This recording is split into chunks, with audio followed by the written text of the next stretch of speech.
क्या आपका बच्चा भी सेकंड और थर्ड में आ गया लेकिन उसे हिंदी पढ़नी नहीं आती? अगर हिंदी पढ़ लेता है तो लिखनी नहीं आती, तो आज की क्लास में मैं लाई हूँ आपके लिए सोल्यूशन कि आपका बच्चा हिंदी कैसे पढ़ सकता है। देखो, शुरुआत में होता क्या है, बच्चे अल्फाबेट ज्यादातर इंग्लिश मीडियम में इंग्लिश पर ही जोर दिया जाता है, जिससे बच्चे हिंदी में कमजोर रह जाते हैं। अगर आप बच्चों से अल्फाबेट सुनेंगे तो वो फटाफट से सुना देंगे, लेकिन अगर आप हिंदी में वर्णमाला सुनेंगे तो उसे नहीं सुना पाएंगे, क्योंकि हिंदी के जो वर्ण होते हैं वो काफी ज्यादा बच्चों के लिए टफ होते हैं। अब बच्चे क्या, हम किसी बड़े से पूछेंगे कि आप हिंदी के वर्ण सुनाइए, तो बहुत से लोग नहीं सुना पाएंगे, क्योंकि बचपन में जैसे हमें अल्फाबेट सिखाई गई थी, जैसे ए फॉर एप्पल, उस हिसाब से हमें हिंदी में वर्णमाला नहीं सिखाई गई थी। क्योंकि हिंदी में जो स्वर और व्यंजन होते हैं वो काफी मिलते जुलते हैं, आ ई उ ए। तो एक से स्वर होने के कारण बच्चा ही पहचान ही नहीं पाता कि कौन सा आ है, कौन सी ई है।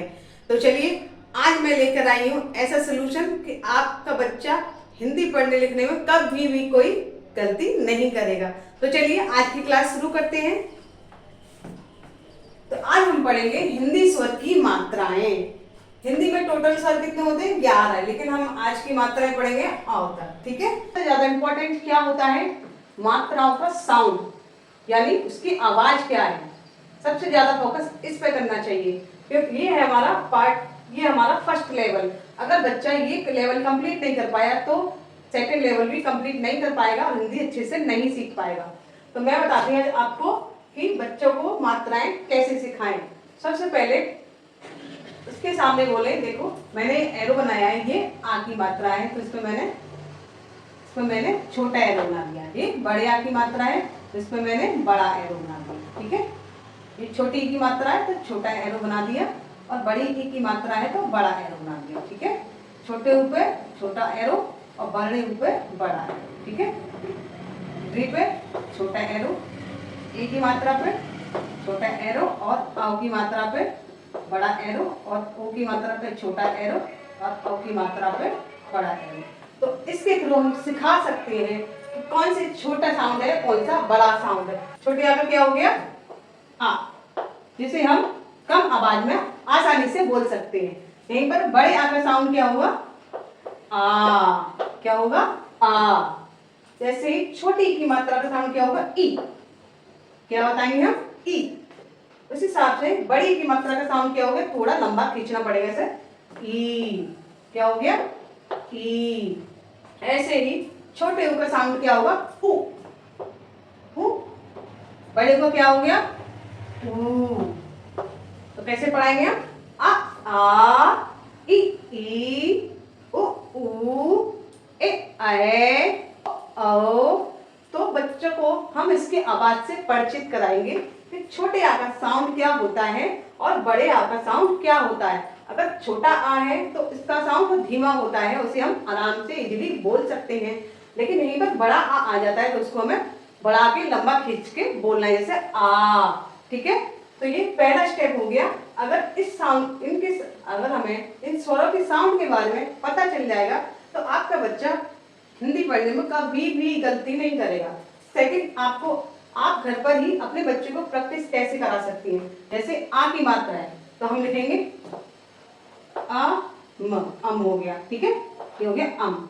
अब इसी में हमें बड़े आ की मात्रा को लगाना है, तो कह देंगे तो क्या हो गया? आम। ऐसे ही का लगाया। ठीक है, तो का पे हम आ का साउंड कैसे लगाएंगे? का आ म। क्या हो गया? काम। ऐसे ही हमें ई की मात्रा बच्चे को सिखानी हो, तो हम ई की मात्रा कैसे सिखाएंगे? पहले का, छोटी की मात्रा आ रही है, छोटी को ई की सा आ न। क्या हो गया? का ई सा आ न, किसान।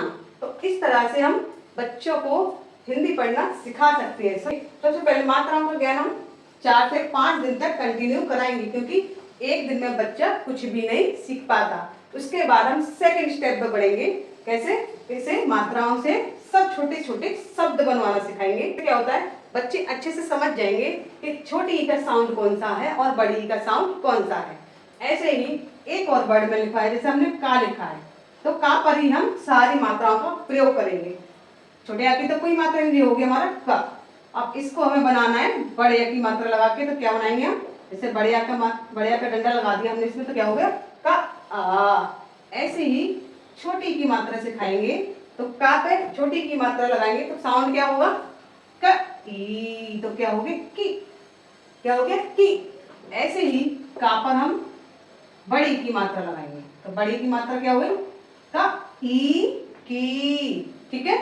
ऐसे ही का पर हम छोटे की मात्रा लगाएंगे, तो छोटे का साउंड क्या है उ, छोटा साउंड है ना, छोटा एरो लग रहा है, तो छोटे का साउंड क्या हो गया उ उ, तो क्या लगाएंगे का उ का उ उ। ऐसे ही का पे हम बड़े की मात्रा लगाएंगे, कैसे, बड़े की मात्रा का साउंड क्या है, मात्रा का जो एरो है वो बड़ा है ना, तो इसको हम क्या बोलेंगे ऊ, क्या बोलेंगे ऊ। तो का पे ऊ की मात्रा लगा दी तो क्या हो गया हमारा ऊ। ऐसे ही एक रे की मात्रा लगाएंगे रे, तो री का साउंड क्या है रे, रे छोटा साउंड है ना रे, तो का पे हम री की साउंड लगा, री की मात्रा लगा देंगे तो क्या हो जाएगा क्र, क्या हो जाएगा क्र क र क्र, ठीक है।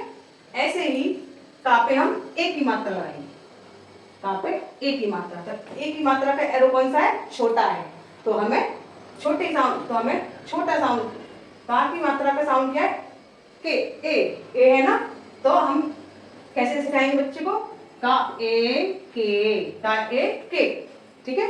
ऐसे हमें आई की मात्रा लगानी है, तो का पे हम आई की मात्रा लगाएंगे तो क्या हो जाएगा आई की मात्रा का साउंड क्या है कै, आए, क्या है ए आए, आए लंबा साउंड है ना, ए को हमने आसानी से बोल दिया आए आए, तो क्या बताएंगे हम का आए कै, क्या हो गया कै। ऐसे ही ओ की मात्रा सिखाएंगे बच्चों को, तो का पे हमने मात्रा का बना दिया हमने, तो यहाँ पर हमने का बना दिया, इस पे मात्रा लगानी है हमें ओ की मात्रा, तो ओ का साउंड क्या है छोटा साउंड, तो क्या बोलेंगे ओ, क्या बोलेंगे ओ। तो का पर अगर ओ की मात्रा लगा दी तो हम बोलेंगे का ओ को, का ओ को। ऐसे ही आई की मात्रा हमें सिखानी है, तो का बनाएंगे हम, और का पे आई की मात्रा का साउंड क्या है थोड़ा का ऐसे लंबा है, एरो बनना है नहीं बनना है, तो हम कैसे सिखाएंगे बच्चों को का का आओ की मात्रा का, क्या हो गया का, ठीक है। तो फर्स्ट राउंड है हमारा कि सारे साउंड बच्चों को पता होने चाहिए कि आ का साउंड क्या होता है, ई का साउंड क्या होता है, यानी सारे स्वरों का साउंड क्या होता है।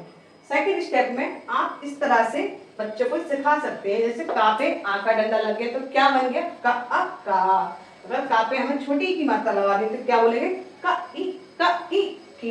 एक एक मात्रा का अभ्यास कम से कम हमें 3 से 4 दिन कराना होगा, तभी बच्चों के माइंड में वो अच्छे से बैठ पाएंगे। अगर हम एक ही दिन में सारी मात्राएं सिखा देंगे तो बच्चे सीख तो जाएंगे, लेकिन हमें उनके दिमाग में बैठाना है, जिससे जिंदगी भर वो मात्राओं का ज्ञान नहीं भूले। जैसे हम ए फॉर एप्पल और सारे अल्फाबेट जिंदगी में कभी नहीं भूलते हैं, ऐसे इस तरह से हम हिंदी में भी मात्राओं को सिखाएंगे बच्चों को, तो वो जिंदगी में कभी नहीं भूलेंगे। कैसी लगी आज की वीडियो कमेंट में जरूर बताइए।